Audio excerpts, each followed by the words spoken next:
Yayire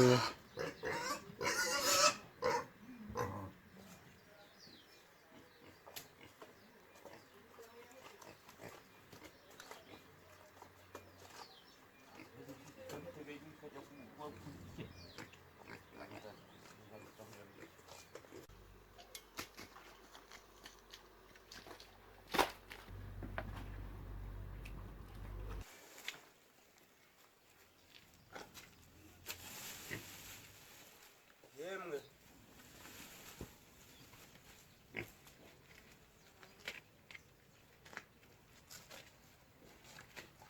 mezemo Ari turaho bike bike byiza ngaho neza muraho amahoro ni amahoro ni meza uturutse iwacu ni Kayonza. ni Kayonza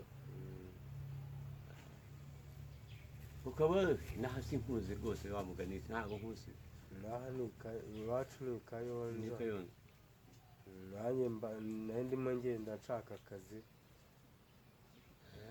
urashaka akazi ya ko ndaba turi umwana mutoya Nuko nyine umuntu aba abayeho nabi. ubayeho nabi se niko witwa ndetse Banyita Ndugayo. Ndugayo none se kuki uvuye iwanyu ushaka akazi umwana wawe Rero ukiri mutoya iby'iwacu ni birebire. Mbana na muka data aranyanga aranoteza cyane ariko ubwo rero ndavuze ati njye kwishakira ahantu nakwibera nkakorera n'utwo dufaranga wenda ejo hanjye hazaba heza. akazi se ka hano koko gakomeye Gakomeye wakora gute se iki ako muka data Winde yankoreshaga umwana. si kenshi. ndeba buri mwana Uzi ibintu muka data yankoreshaga natekaga nkahira natwe mu rugo hari inka nkahira nkajya kuvoma ibintu byose kandi Aya. yaza akananuka ngo ntacyo nakoze. uzi gufata umwana nkawe umuntu akamukoresha akagombye kuba mu mukaso bagira Ikibazo muka data ntabwo wamumenya.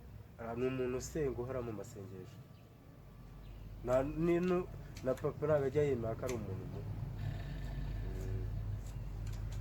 ntabwo bagerageza no kukujyana mu ishuri Wapi ntubona kwihoreye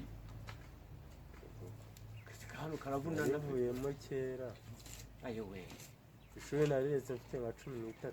acyari umwana mutoya akazi ka hano karavunana rwose nta se wakora iki Najya nahirira inka cyangwa n'ingurube nkanateka ibintu byose nabikora. ubwo se ugakorera ngahe ndeba ukiri muto Nkareba yo mu bari bakwiye kurwana bagusubiza mu ishuri kuko gukorera amafaranga ukazajya mu mvune nk'izi z'inka ukayigira utewe ukiri umwana ese ko mbayeho nabi n'ubundi mbayeho nabi. ubu birashaka kivugira bashaka kuhakuvugira bakagusubiza mu ishuri kuko uracyari mutoya bishaka umwana mukuru uzi wari wafata irangamuntu Ndayifite. urayifite wayifashe ufite 10 n'ingahe Yego nabigiyemo natangiye kuyishaka mfite 15. Kuko none nabonaga uburyo mbayeho bishaka kunungura. ni ugushakisha ahandi kuko hano akazi ko nanjye nari mfite undi mukozi naho mwakandangira. ntabwo namenya kuko mba ndi mu byanjye ngendana n'uwo mukozi ntabwo namenya kuko umukozi mfite umukozi n'uwuhinga kandi guhinga wowe ntibabishobora sinaguhingisha uri umwana Kagenda ngiye kureba ko nabona. ngaho genda nzaba numva amateka yawe wigende ariko muzasubire mu ishuri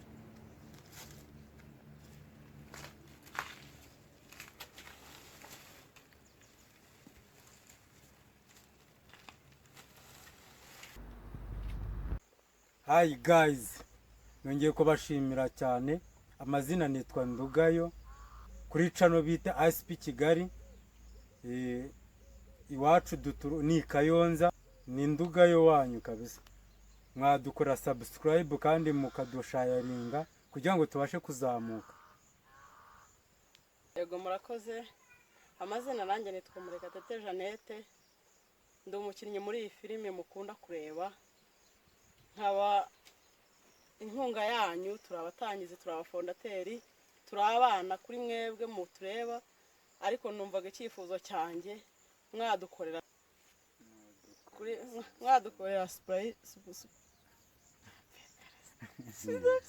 mubakoreye subscribe kuri YouTube channel. YouTube channel bayitangiza ISP Kigali. ISP Kigali. Mubirebe aho kuri screen yanyu.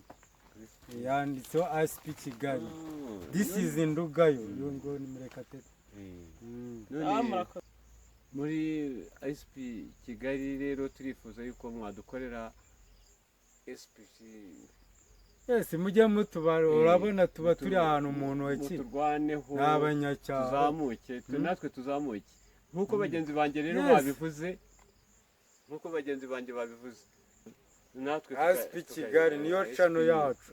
Twagira ngo tuzamuke, natwe tugaragare, nabura tuganirire n'igihugu u Rwanda rwacu turuteze imbere n'iki byose. Murakoze cyane. Muranzi? Yeah.